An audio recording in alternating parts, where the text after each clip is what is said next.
牢记是用是不用，在家也能做出极品麻婆豆腐。大家好，我是大厨阿斗。做麻婆豆腐8个字的口诀：麻辣酥香，鲜嫩整烫。正因如此，千万不能用错食材。第一，用牛肉末，不用猪肉末。超市买的牛角肉，我们把它剁细一点。为什么一定要用牛肉末？猪肉末不好吗？首先，牛肉和猪肉的香味肯定不一样。其次在于，只有牛肉才能炒出酥的特点。因为牛肉整体偏瘦，最好选用1肥9瘦的牛肉末，能够增加牛肉的风味。我们不需要剁得太细，要有一定的颗粒感，吃起来才会更香。第二，用嫩豆腐，不用老豆腐。准备1块嫩豆腐，先把它切成厚块，再改刀切成小方块。为什么要用嫩豆腐？老豆腐不好吃吗？这个原因很简单，自然是为了体现这道菜嫩的特点。第三，用青蒜苗，不用生姜末。为什么不要用生姜末？生姜不是去腥的吗？做麻婆豆腐千万不要使用生姜，我们要使用青蒜苗，因为它有蒜的香味，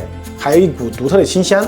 把2根青蒜苗清洗干净后，先切掉根部，再改刀切成小段，长度在1厘米左右，一定不要超过豆腐的长度。全部切好后，把根茎和蒜叶分开，放入一个盘中备用。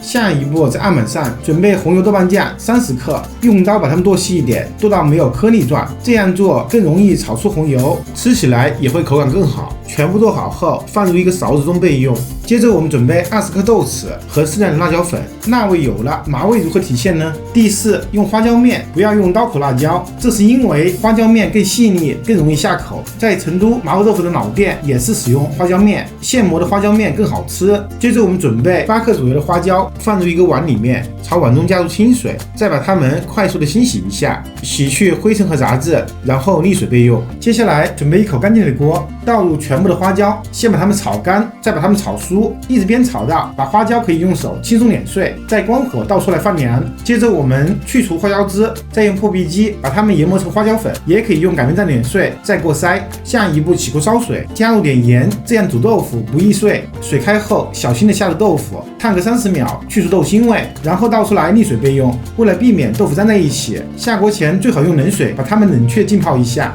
把锅洗净擦干，我们加入点菜籽油，这里的油不要太多，再加入全部的牛肉末，然后开小火煸炒。冷锅冷油炒肉末，它们绝对不会粘连，因为加热慢，受热均匀，油也会包裹住牛肉末，从而越炒越散。先把牛肉末炒变色，再把它们炒干炒酥。煸炒的时候，水汽会不断的蒸发，导致锅中的油最开始是浑浊的，一直炒到锅中的油变得清亮起来，牛肉末体积变小，也变得特别香特别酥，就用漏勺把它们添出来，把油沥一下。锅中的底油继续加热，油温30成，加入全部的豆瓣酱，用小火把它们炒干炒酥，去除豆瓣酱的生味。炒酥后，再加入豆豉和辣椒粉，把它们炒香炒出颜色，就迅速加入适量的开水，然后倒入全部豆腐，就可以调味了。加入1勺量的料酒，加入1勺量的特级生抽，再加入一点点的白糖，以及1克左右的胡椒粉，小火煮3到5分钟，让它们吸收味道。好了，时间到，再开大火收汁，汤汁减半，倒入青蒜苗的梗子，用勺子推匀，收到汤汁还剩1/3的时候，加入全部的牛肉末，用勺子推匀，在盐锅边分3次旋转淋入水淀粉，每加1次，迅速用勺子把它们推匀。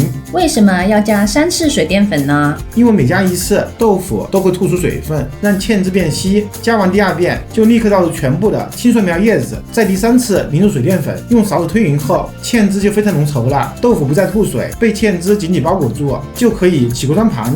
最后均匀的淋上花椒粉，一道麻辣鲜香、鲜嫩整烫的麻婆豆腐就完成了。趁热吃，那味道真是一绝。我是大厨阿斗，我们下个视频见。